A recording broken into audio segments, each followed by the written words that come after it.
No Sam yet? No, he's probably sleeping. Yeah. Well, he's just working,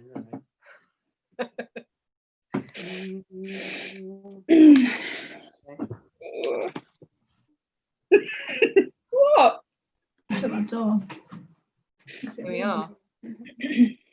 Are we live streaming now? Yes. Oh, we are. Okay. Hi, everybody, and welcome to World Storytelling Cafe.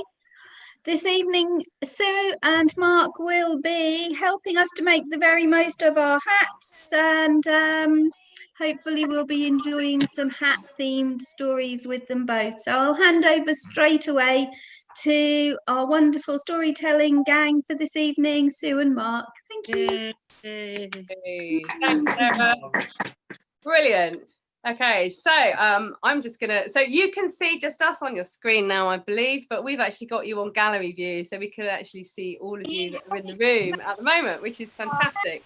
And Hello, welcome.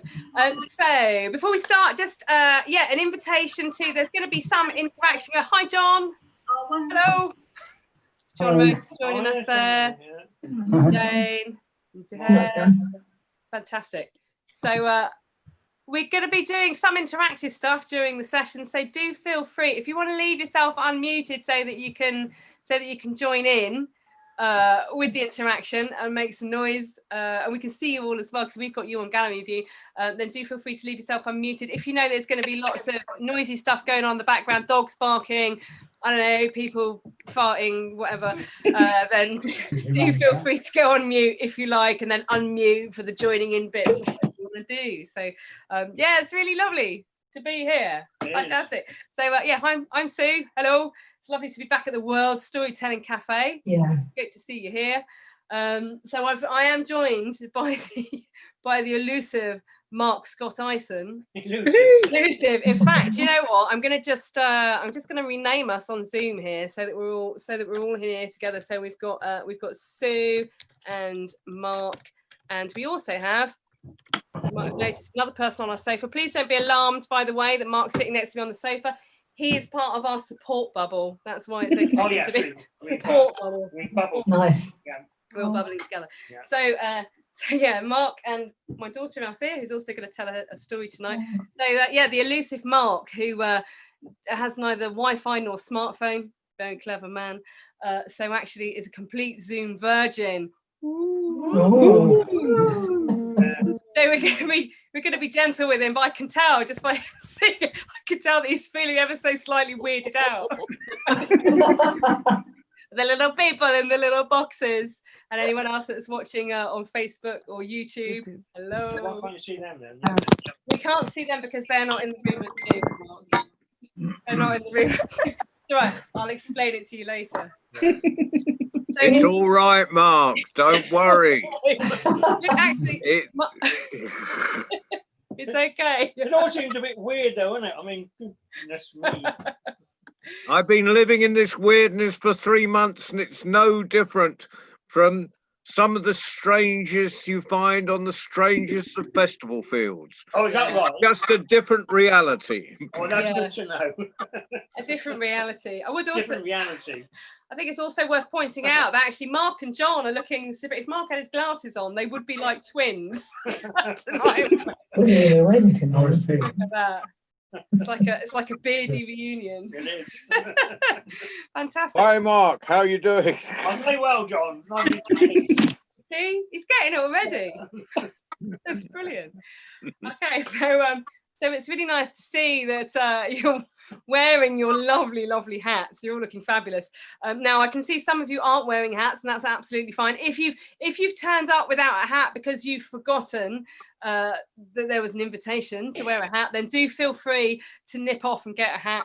But we won't judge you if you don't. So that's hat, no hat, whatever you feel comfortable in. I'm wearing this one, but it's actually really itchy. So I don't have. I'm going to swap my hat. You can swap your hat. Who are you gonna swap it with? I think Kerry's hat's rather nice. Maybe you can swap with hers. Or Sarah, maybe. Should we do some storytelling then? Yeah, go on. Okay. So I'm gonna start with the. I'm back. I have a different hat. I have. Yeah. I've got my lap hat. Oh, that's a good one. That's I like much it. more suitable. That's it. That is, and there are, and honestly, and I have to Storytelling say, thing. you can't see, but if at There's some point somebody you go that to gallery view, at some point I during knew the session, a so you while can see back. Janice Fairweather's hat. Actually, can we just The spotlight Janice storytelling for a minute? festivals So that let's lives in see Norwich. Janice's hat. Can we do that? Because Janice does look absolutely fabulous with that hat on of hers. It's just like it's amazing. Janice's hat. Can we see Janice's hat? Can everybody see it? I see John. I think so. Can see there. Oh, yes. Oh, that is a proper hat. I mean, that That's just takes the fantastic. biscuit. And what I like about that, if you're feeling quite shy, you can just turn, can't you? And Yeah. just sort of shrink into the foliage.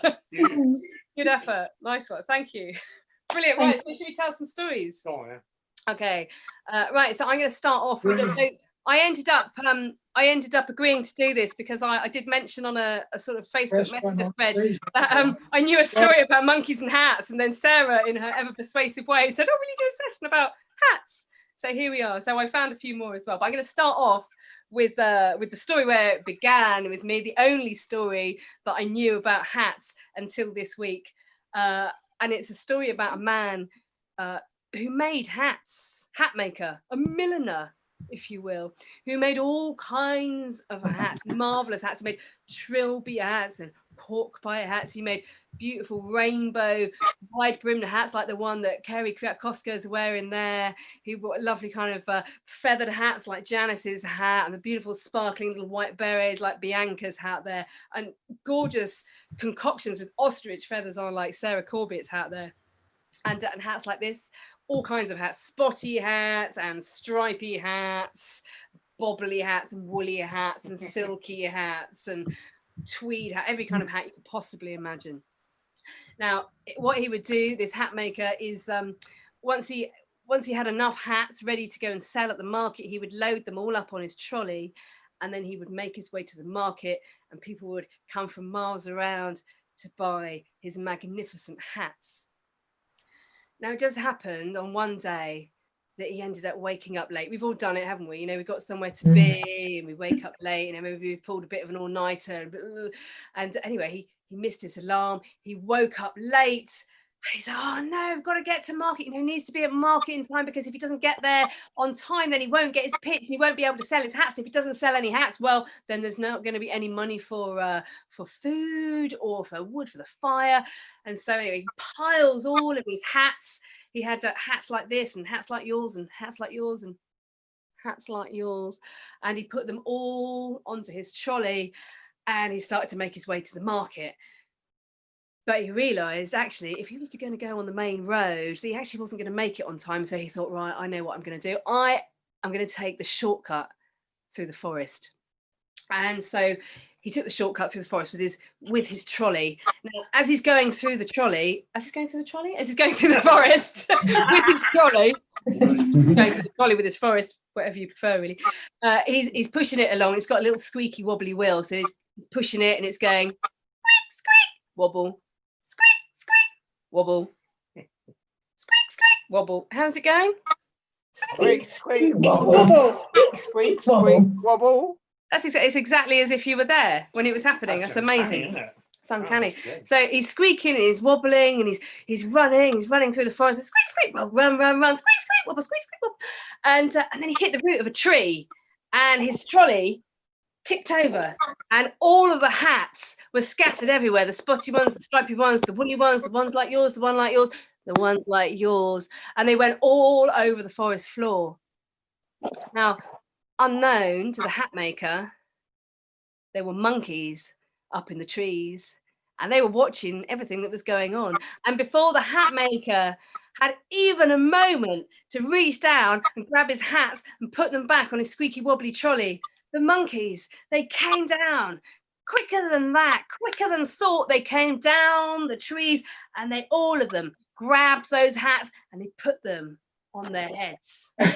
Monkeys with hats on their heads. Wow. It looked a bit like this. And they ran back, they scampered back up into the branches of the trees, and they looked down, all these monkeys, and there's monkeys with top hats, and there's monkeys with bowler hats, and monkeys with trilbies, and monkeys with bobble hats, and they're all looking down like that.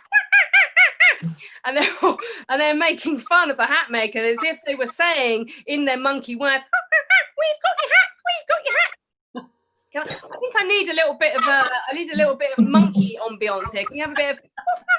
We've got your hats. We've got your hats. We've got your hats.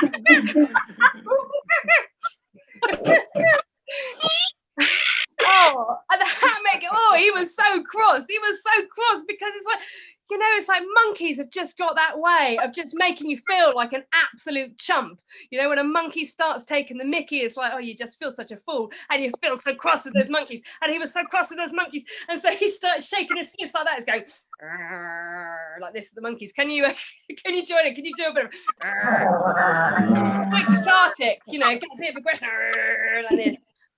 Now, has anybody ever heard of the phrase "monkey see, monkey do"? Oh yes. Yeah, it's a phrase that they often peddle out when they're talking about the education of children. And I don't know if anyone else here has got parents that used to say, "Do as I say, don't do as I do." As I do. But you know what they say, monkey see, monkey do. And so it is with actual monkeys. When the monkeys saw the hat maker going, "Arr," what do you think the monkeys did? They all went, they were loving it. Oh, and that made the man even more cross. And so he started stamping his feet like this, stamping his feet on the forest floor. Well, of course, as soon as he started doing that, monkey see, monkey do. So what did the monkey start doing?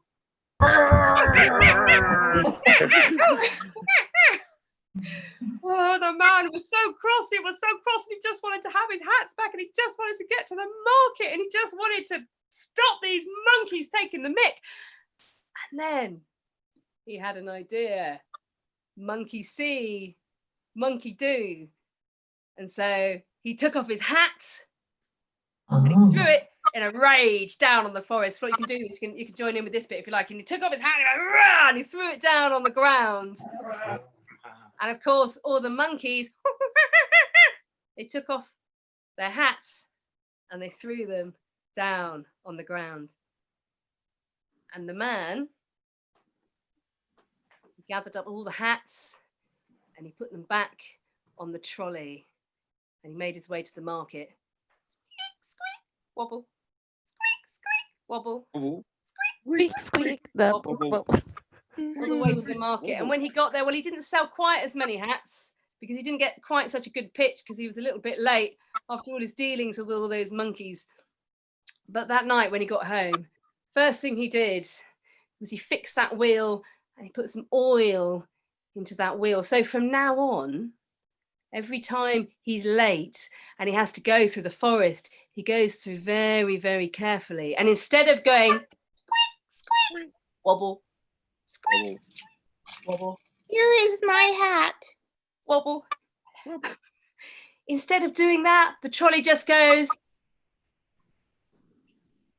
And the man goes very quietly so he doesn't disturb the monkeys.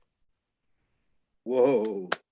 Can I come in with a little true monkey story? Oh, please do, John. Yeah. Well, Nick Toxic, who's one of the poets on the site, he was touring in Southeast Asia, and he always eats at the back of stalls and sort of because he goes to the workers' cafes when he's touring, and he was in this place and the monkeys there were stealing from the tourists. They were taking cameras and hats and whatever, but they'd worked out a method where they took them to the stalls and exchanged them for fruit, and they knew exactly how much a camera was worth a mango, a hat was worth this, and there was a whole barter system. And then people would come to the stalls to buy a replacement for the camera that they'd just had stolen, and they'd sell them the stuff that had been put on the stall the day before. Magnificent. There was a whole economy of that village run by monkeys. Wow. they're like the ultimate entrepreneurs, aren't they? Yeah, wonderful. That's amazing. Fantastic. Thanks for that, John. I just thought I'd drop that little bit of nonsense in. That's lovely. Bit of nonsense. We love a bit of nonsense. Right, who's going? Is it you going next? Here? Yeah. Okay, so okay. we're just going to do a little jiffle over. So Althea's going to come in here. She's going to tell you a story. There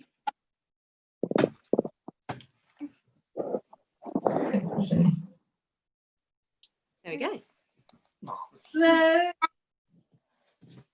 Ladies and gentlemen, please welcome to the screen, Miss Althea Su Squire.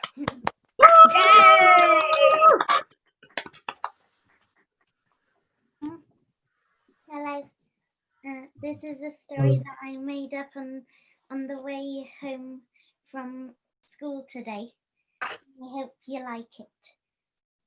Once upon a time, there was a young woman who lived in the countryside, and one day she was going for a walk to go to the woods, and then on her way she bumped into an old lady, and the old lady said, "Hello, my dear, I've got something for you." And the young woman said, "What?" And the old lady pulled out a hat from her handbag and said, You take this home and remember to keep it safe." And the young woman said, "I can't. You keep it." And the old woman said, "Take it. I want you to take it." So the young woman, she took the hat and gave some lovely strawberries to the old woman to say thank you. And then she went back to her house, and that night she saw the hat wobble and vanish, and suddenly it appeared on her bed.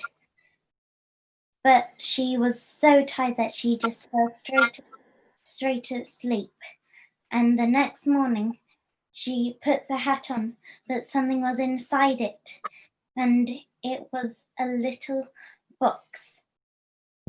And she opened up the box, and there was a little golden plant, and there was also a little note, and it said, "This plant, when you bury it in the ground, it will grow into a really, really, really big plant, and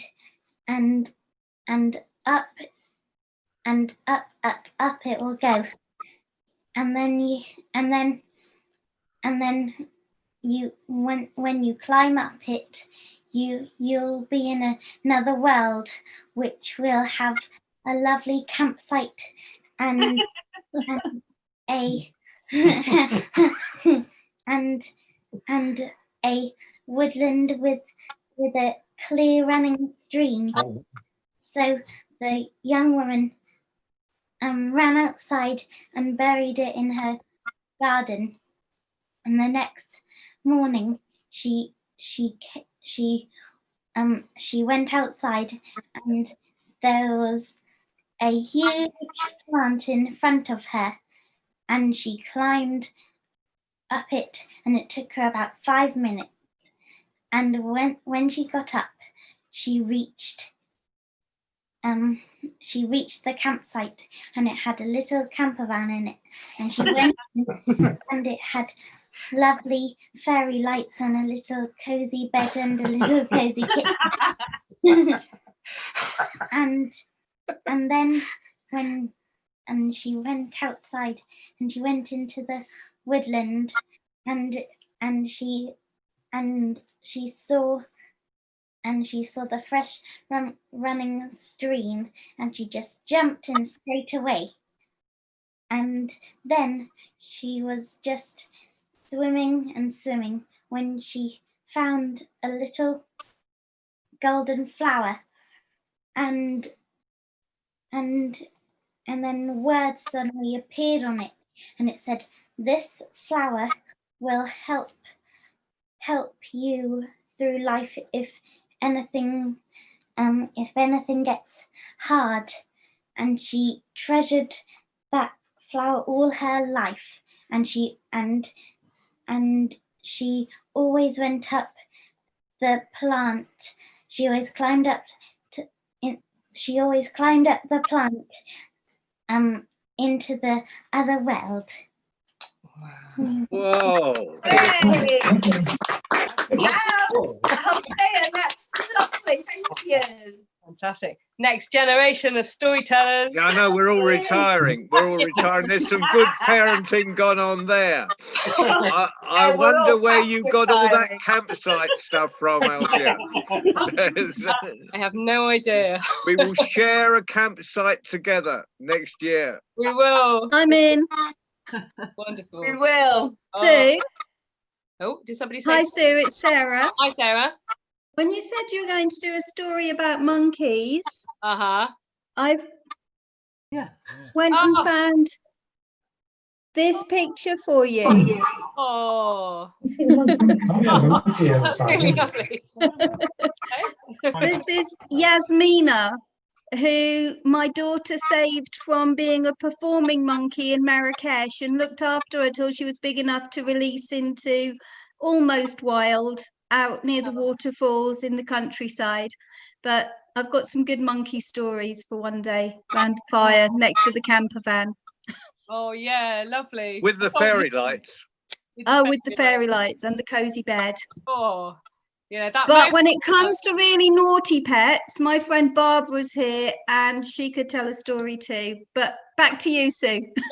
Oh, fantastic. Thanks for that, Sarah. Brilliant. I think it's time we introduced Mark to the screen, don't you? Mark's just, we're just going to do another little shuffle. Wait a minute, we're just going to, bear with. Just going to get Mark in the centre here. Oh, there we go. He's trying to get his leg over. There we go. I love Family show, Mark. Mark. Family show. Marvellous, yes, of course. Yes. Marvellous. Well, here we are then. Can I start now? Yes. Well, I think, are they ready for you? I don't, are you ready for me? Are you ready for this? Absolutely. Yeah. Absolutely. Yeah, ready for this? I'm just going to let Well, some here we people go know then. you're on. Right, now I'm Norman the Gnome. I know you're Norman. Yes. I've lived in the same road, Happiness Road it's called. It's lovely. And I've lived there for, I don't know, 40 years, 50 years, I don't know. A long time I have. And I just watched the world go, but not the whole world go, but just a bit of the world that goes by my house, you see. And I had a fishing rod like that. I had a fishing rod for many years, and I love my fishing rod. Now I didn't have a pond. I couldn't catch fish. There's no rivers, no sea. But I was a gnome with a fishing rod. That's what happens sometimes. When you're a gnome, they give you certain things, and that's what you're stuck with. And I had a fishing rod. But I didn't notice. But one morning I woke up and I noticed I had nothing in my hand. It had disappeared completely. I had no awareness of losing it. I can't go anywhere. I'm a gnome. But it just suddenly disappeared. And I was really confused. Now, just sat next to me this way, not Alfie, I don't mean, but there is another gnome. And he is called Henry Gnome. Henry Gnome. Nice, isn't it, Henry? Do you want to meet Henry? Yeah. Yes. Yeah. Good, we're going to meet him then. Can we have Henry Gnome, please? There you are. Marvellous. Right, backstage. Alfie is backstage as well. Hello, I'm Henry. I'm Henry Gnome. Now, I'll tell you what, I do have a pond and I do have fish. I've got wonderful. I'm only about 3 years old, you see. I haven't been here very long at all, but I got everything. And he's got nothing. He's got nothing. I got it all. I've never had a fishing rod. I don't want a fishing rod. Don't want one. If I want a fish, I can just put my hand in and get it and eat it and bite his head off. It's fine. It's all right. Now, he keeps going on and saying he's lost his rod. Well, I said you should know what happened to it. He said, I don't know what happened to it. He said, what we need now is a detective. Have we got a detective there? It will be. Lots of hats in. Oh, hello, I'm a detective. I am. I know I sound maybe not like to, but you know, that's life, isn't it? Right, so I can detect and see what happened and how Norman lost his gnome. Not lost his gnome, he is a gnome. What am I talking about? He never lost his gnome. He wished he lost this gnome, but anyway, he didn't. But yeah, so I'm going to interview the whole road. So I'm going to go next door, knock on the door next door, and see if they know anything about the wad. So knock, knock, knock. Who's next then? It's exciting, isn't it? Hello. It's Sydney here. Sydney the hippie. Yeah, Sydney the hippie. Yeah. These are lovely names, you know. They're great names. I do like them, I do. But Norman's lost his rod, you see. And he said to me, he said, Sydney, have you seen it? Have you seen the rod? I said, I haven't seen a rod. I'm a hippie. What do I want with the rod? I don't want one. I don't know. Ask next door. Go and ask next door. Who lives next door?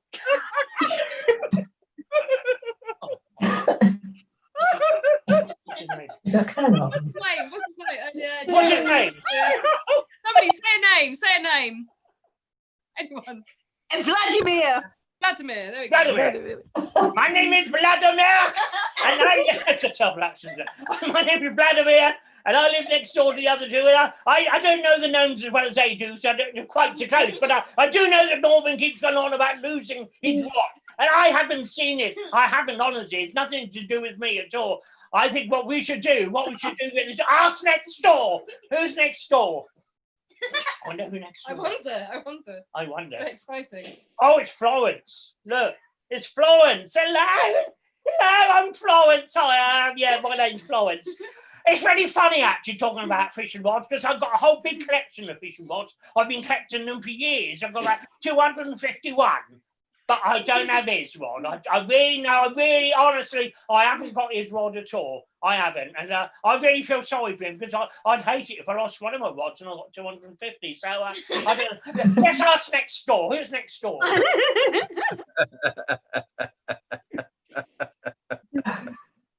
Hey, hello.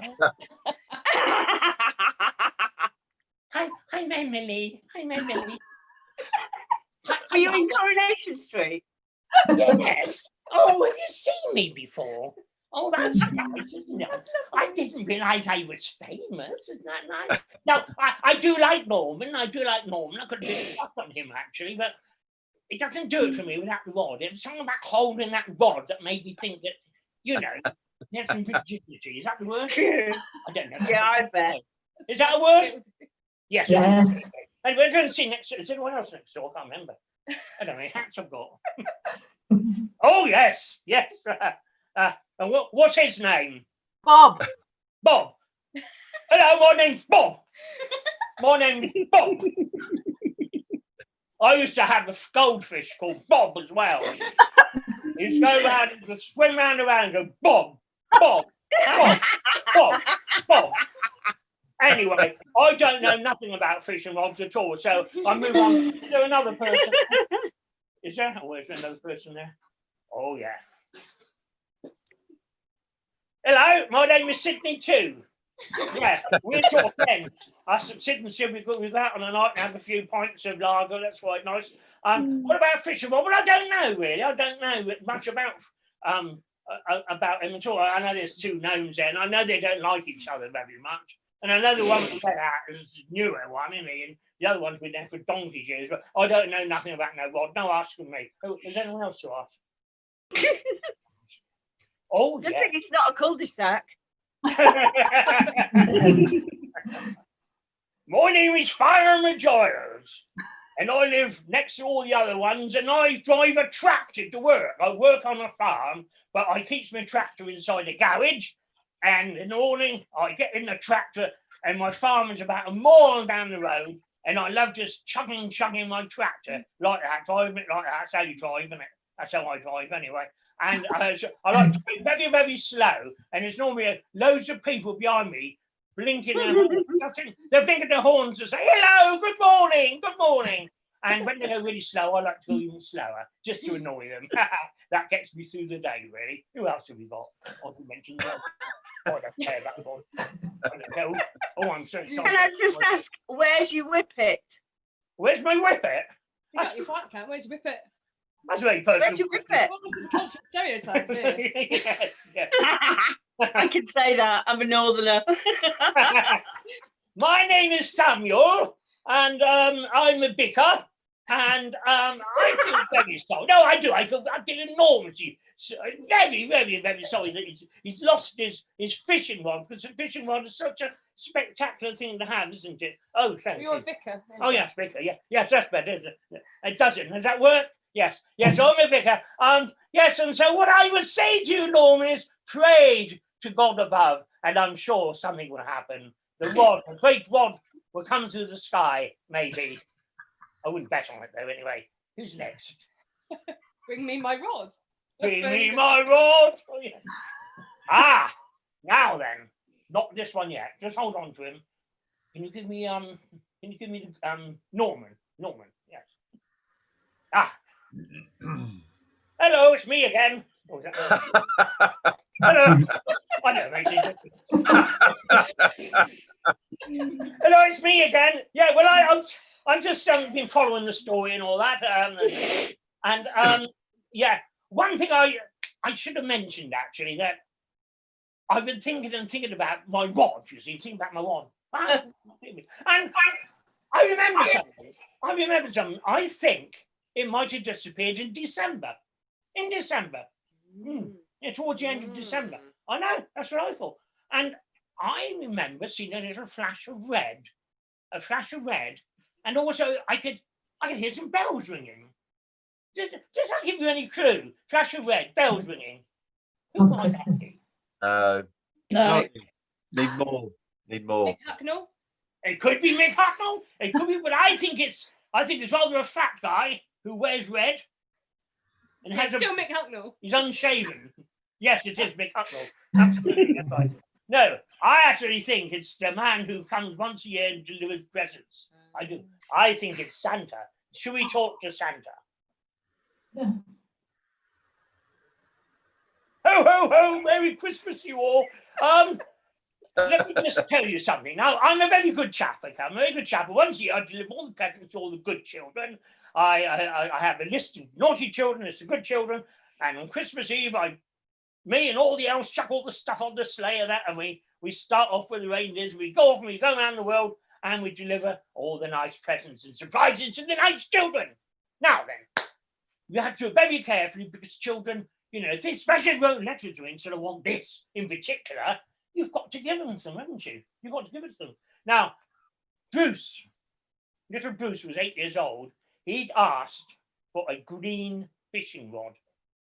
I remember putting it on the sleigh, but somewhere along the way, it must have fallen out the sleigh, because when I got to his house, there was no sign of a fishing rod anywhere.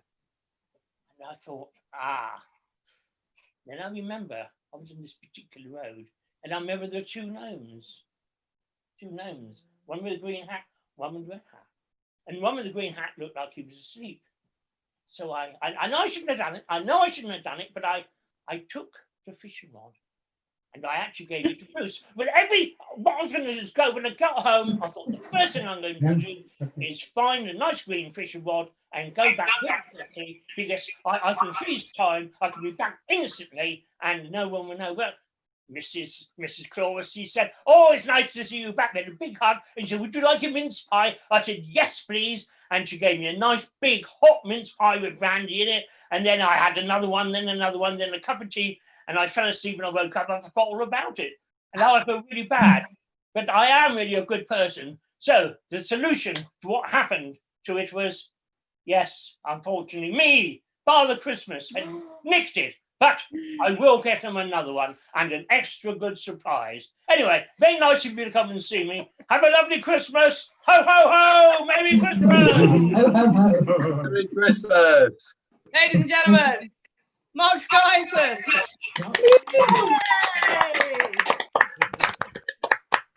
Now, I think while we've still got Mark in the centre of the screen here, actually, can you get the hat again to give to Mark? Oh, the Father Christmas one. I think just while we've got the two of them here, I think we should just have a little Santa off between Mark and John. I give it 2 seconds. I will go and get Oh, boy, the yeah. correct headgear. Yeah, go and get your headgear, John. While that. John gets his hat, I'd like to tell you that one year I booked John to be Father Christmas at an event where I said the children had to bring a present to him for a change so he could take it to a hospice. John turned up in his storytelling gear and said, "Oh, I've just remembered you wanted Santa. I don't have the costume." Do you think he'll find his hat? Yeah, I don't know. I'm wondering whether we're going to see John again this evening. We got creative and he did Santa it up in the end. Santed it up. We used a lot of reindeers to mask the fact that he wasn't spot on Santa. We'll ask you next time, Mark. You've got the hat. With a sort of master of improvisation. And actually, I don't know if some of you might have met Mark as Norman the Gnome before. I know that Andras the Tip Lady has. I don't know if anybody else. And actually, I think Michelle Scott James has seen. And Sarah, you've seen as Norman the Gnome as well, haven't you? So no, That's Linda, I think, unless she's doing yoga. Otherwise, she's putting her hands up. Could be both. So yeah, sort of Mark used to do a little bit of moonlighting as Norman the Gnome at the Real Halloween and the Fairy Fair, which are both events run by the Fairyland Trust, which is an amazing charity that kind of connects kids with nature. And he would sit there dressed as Norman the Gnome with his bog brush in his hand like it was some kind of magical instrument, which it probably was. Magicking away all the mucky stuff. Oh look, there we go. So we've got John and we've got Mark, and they're all Santed up to the max there. I think we both need to sort of maybe do. I think in my defense, in Sarah's story, I did have enough red stuff in the car to dress up as a sort of slightly original Father Christmas with red shirt, red top hat, and red trousers, and we got away with it. We did. At least that year we did. You brought it. It's like bringing it, isn't it? You just kind of personified the man, and that was, and it just happened. As Santa. I'm just gonna grab Mark's glasses to just to complete the look there. So I think, should we get John? Can we get a ho ho ho from you, John? Okay. Well, one has to of course do the the belly clapping. Oh yeah. Ho ho ho! It's pretty good. It's pretty good. So Okay. Ho ho ho from you as well. Ho ho ho! Merry Christmas! Oh, big hard. I don't know about you. That's pretty close, really. I think I'd be happy, if I went to the local department store to meet the big man. I think I'd be happy to see either of these big men, really. I think they'd tell you it was for kids if you did, Sue, to be fair. Say that again? I think if you did line up to see the big man, they'd probably tell you it's for kids. Oh, would they? So that's why she's got Althea. I can take a kid. When Althea grows up, you'll have to borrow someone else's. Yeah, that's right. There's always kids around to borrow. Oh, brilliant. So now that we've done the Santa off, we're just going to do another little shift. I've got one more story for you, if that's okay. Yes, please. Fantastic. Okay, so I'm going to come back in the middle. I'll try and slide over. Okay, it's just one moment. There we go. It's all beautifully, smoothly done. It is, isn't it? It's beautifully done. Oh, hello. There we go. Slick is what we call it. Beautiful bit of stage management there. Marvellous. Look at that. I was there. Absolutely seamless, that is, isn't it?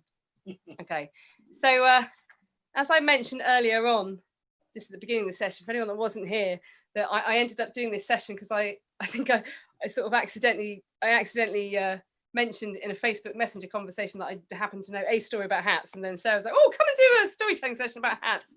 Worked out well. It did work out well, and I didn't know any other stories about hats at all, so I had to find some. So I found this story, which is just simply called "The Hat," and it's from a children's story by a man called Tommy Ungara. I don't know if anybody knows this story. I hadn't come across it before, but I found it, and it's really lovely. And so this is a world premiere of me telling this story. I've never told it before. And there's a couple of little bits of joining in. I've got some little cheat sheets as well for some audience responses there. So I'm just going to start, and we'll just see how it goes. So there was once a hat. It was a bit like this. It was a top hat. Actually, I say it was a bit like this. It was a bit more fancy than this one because it was quite a bit taller, and it had a lovely kind of satin finish on it. And it had a magenta sash around the belt there. It was very, very fine top hat indeed. And it lived quite happily on the head of a very, very rich man, you know, the type of man who would wear a hat such as this. And one day, the rich man was going down the road in an open top carriage with his fiancée. They were probably going somewhere with some great urgency, probably to the opera or the theatre, when people used to do that sort of thing. Do you remember those days? I don't know, because I never used to go to the opera, but apparently people used to do that sort of thing. And they were going by in their open top carriage when suddenly, woo, the hat flew off of the head of the rich man. And the wind blew, and the hat flew. And it flew in hoops and swoops, and it went here, and it went there, and it went hither, and it went thither, and it went yon, wherever that is. And then it landed on the bald head of Benita Badoglio, a penniless old veteran. Now, he was rather surprised when it landed on his head. In fact, he fell to his knees and he said, "Please don't shoot, I surrender." But then when he saw that it was a hat, well, for a moment he was speechless. And then he muttered these immortal words, and you can join in with this if you like. He muttered these immortal words, which were, "Thunder of Sebastopol." Now, I did spring that on you a bit, didn't I? Now, he does have... And it's long. It's quite long. It's quite long, isn't it? Yeah. So he does have a few exclamations. Hold it still so we can see it, darling. I will hold it still in just a minute. I'm just going to... I'm just walking up to it. Right, there we go. I'm going to count to 3. And then we're going to all say together this thing here, okay? Are you ready? 1, 2, 3. Thunder of Sebastopol. And he saw this hat, and the hat, then it started wiggling around on his head, and then it kind of jumped off, and it sat next to him on the bench that he was sitting on, and he went, "Oh," he said, this hat is a crazy hat. It's a crazy hat." And then the hat jiggled around, did a little bit more of a dance, and then it settled itself once more on the top of his bald head. And he quite liked the hat. It felt quite nice on his head. And he decided to take a walk, and he was just walking down the street when a young lady who lived 4 stories up opened up the shutters of her window. And as she did so, she knocked over a heavy clay plant pot, and the plant pot started to fall down towards the ground just as a rather rich looking tourist was walking underneath. And then all of a sudden, the hat, that top hat, it jumped off of Benito's head, and it flew through the air, and it caught the plant pot before it landed on the head of the rich tourist. And then Benito, he took the hat, he took the plant pot out, and he put it down next to him like this. And the rich tourist, he walked up to Benito, he said, "Oh, worthy dragoon," he said, "you have saved my life." And then he reached into his deep, deep pockets, and he took out some coins, and he took out some notes, took out a pocket watch, and he put those into the hat of Benito Badoglio. Wow, he was beginning to rather like this hat. And he walked on his way with a bit of a spring in his step, but I tell you what, something I forgot to mention was that Benito Badoglio did, in fact, have a peg leg. More about that later. So he kind of skipped and hobbled along. and he's wandering along, and then all of a sudden he notices that just outside the National Zoo they were putting up a poster that said lost the tiny purple puffbird. Has anybody ever seen a tiny purple puffbird? Anybody? Have a show of hands for anyone that's ever seen a tiny purple puffbird? You seen one? No. Tiny purple puffbird? No, I haven't. They're very, very small and they're very, very rare. And they did, in fact, have one in the National Zoo, and it was part of a very special breeding program. They were keeping this tiny purple puffbird, and they were waiting to find it a mate. But now it had flown away, and now there was a reward, 1,000 millicentos for anybody that can find the tiny purple puffbird and bring it back safely. Wow. Patoglio looked around, and then he noticed that there was a crowd of people, and they were all standing at the base of this statue of the Athena Aviatrix. And there, on top of her head, was the tiny purple puffbird. Now, Benito Patoglio, he knew what to do. He said, "Hat, hat, go fetch the birdie." And the hat flew off of his head, and it swung. I don't know where I was going with that. Well, I was going to go with swooping and soaring, and I ended up with swunging. It swung like that up into the sky, and it went all the way to the top of the statue, and then it gently scooped up the tiny purple puffbird and brought it gently back, and then it landed on top of Benito Patoglio's head. And then he went to the owner of the zoo, and oh, well, you could imagine how happy he was when he presented him with this precious bird. And then he filled the hat with 1,000 millicentos. Benito Patoglio, who only an hour before had been a completely penniless war veteran, now was a rich man. And he looked down at the clothes that he was wearing, and he looked at that very fine, smart satin hat with a sash on it, and he thought, "Oh," I said, I need to have some clothes that are more befitting of a man who is as wealthy as me."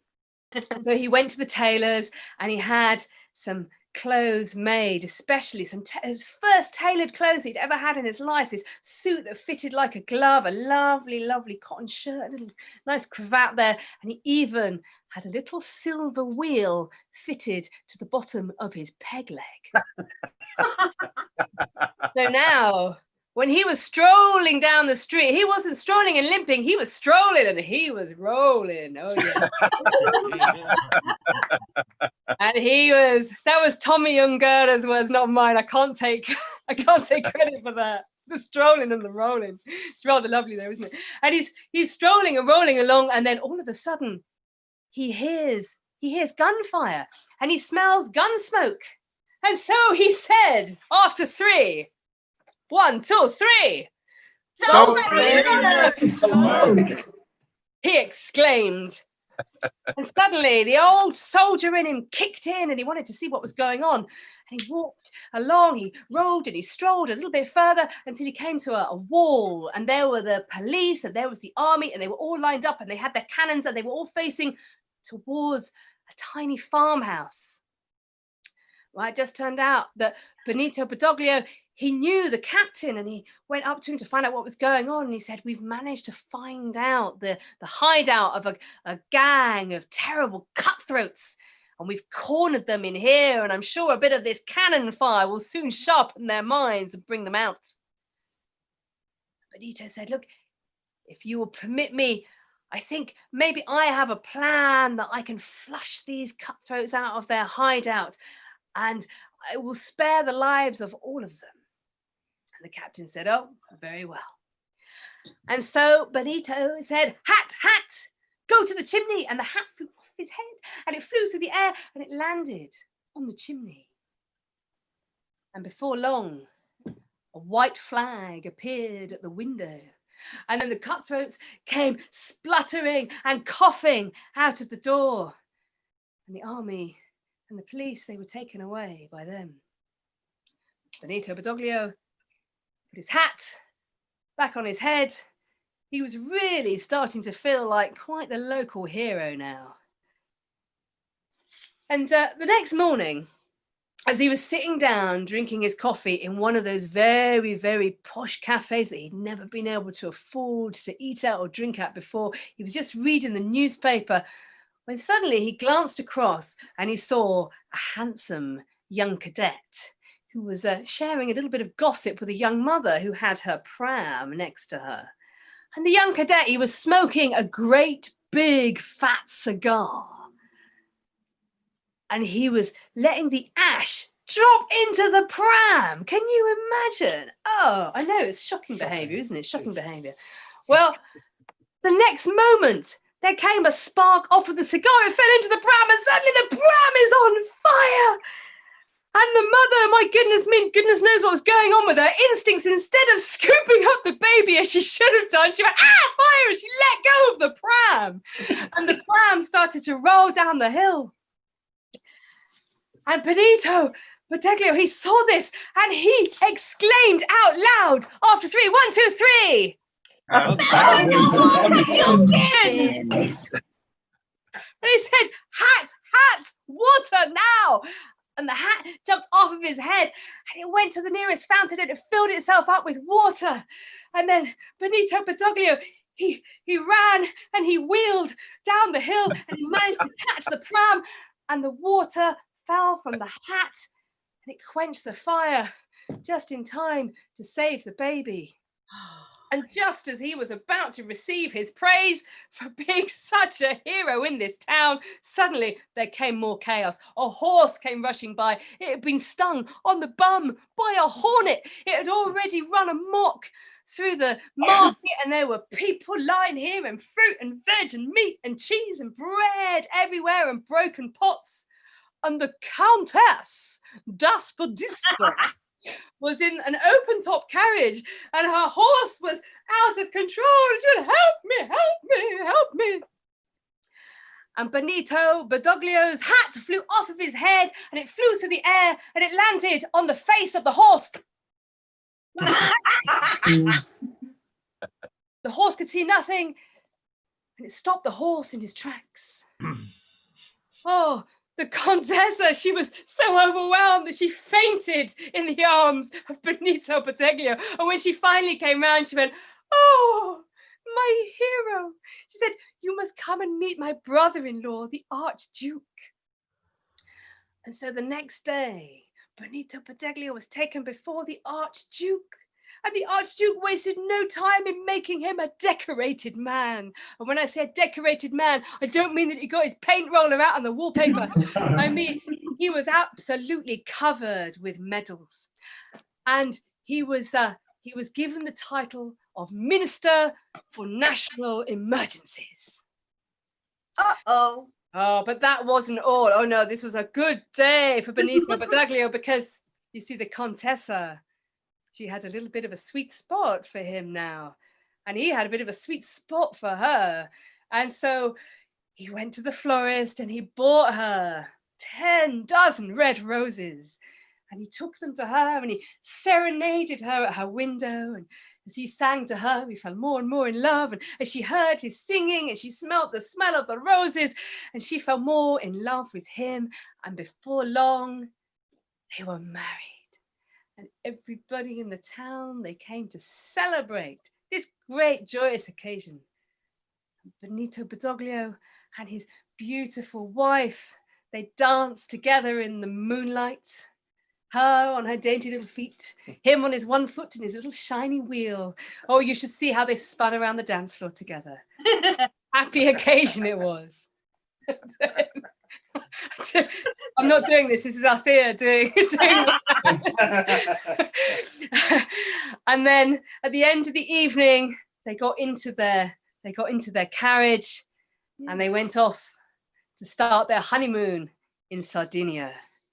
And as they flew along the road, along came the wind, and the wind lifted Benito Battaglio's hat off of his head. And his wife said, don't worry about it, caro mio, which means my dear, my darling. She said, I want to get to our honeymoon before the sunrise. And so the hat was lifted up by the wind. The wind blew and the hat flew and it landed who knows where. Maybe might land on your head. And wouldn't that be good fortune? And that is the end of my tale. Thank you very much. Actually, I think I know exactly where the hat landed. It Oh. landed just next to your name on the site.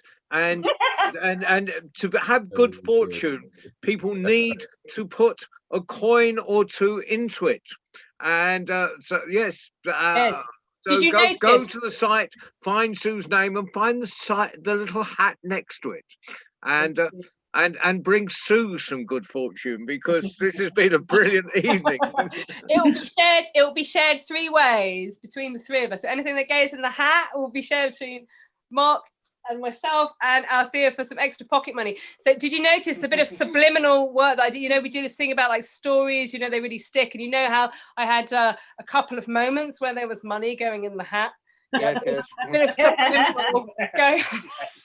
So yeah, do feel, and you know, for anybody who is relatively new to the World Storytelling Cafe, then you know, go and visit the site, because there's just, you know, amazing stories, and there's live stories and pre-recorded stuff, storytellers from all around the world, keeping storytelling going. And thank you John, and thank you Sarah, thank you for Bianca and everybody, and Mike and Lucy, everybody that's making this amazing project happen. And I look forward to sort of sitting around a fire with you all for real one day and sharing some. So before we head off, oh, sorry, John. Before we head off, for anybody who doesn't know about the hat feature on the website, you can find a virtual hat for storytelling contributions during these lockdown times, and it is on the website, right next to Sue's name, but also next to this story. And if you click on it, it leads to PayPal. And if you've got £1 or $1 that might be spare, then please drop it into the hat. Before we go, I know that Barbara's been trying to get into a story for a few weeks, and she'd really love to say hi to everybody. So over to Barbara. Hi.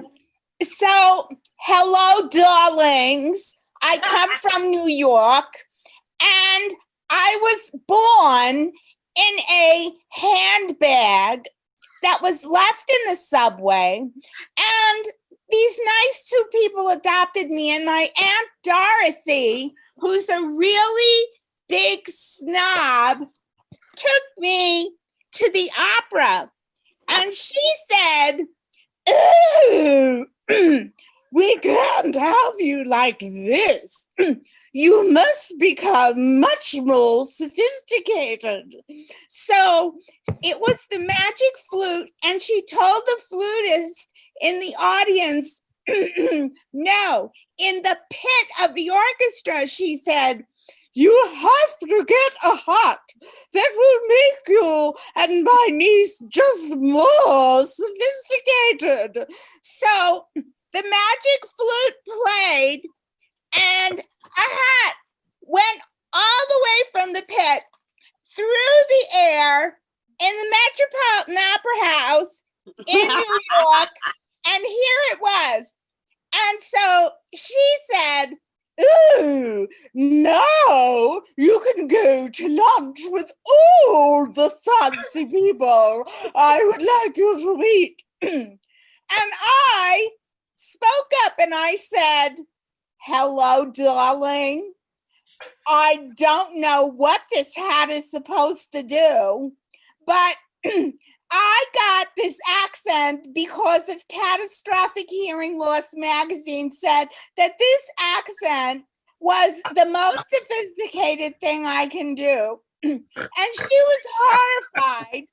And I tried to eat lunch, but I ate too much salad. You know how the lettuce like goes into your mouth and then the oil gets all on your face? And so she died. That's my story. She couldn't take it. She didn't know what to do. She did everything. And then the hat went magically up from the pit of the Met Opera Orchestra to our box. And it didn't work. I'm still the same Goyle. So happy, everybody. And thank you very much for listening to my story. Love you, Barbara. Thank you. Fantastic. Back to you, Sue. Oh, brilliant.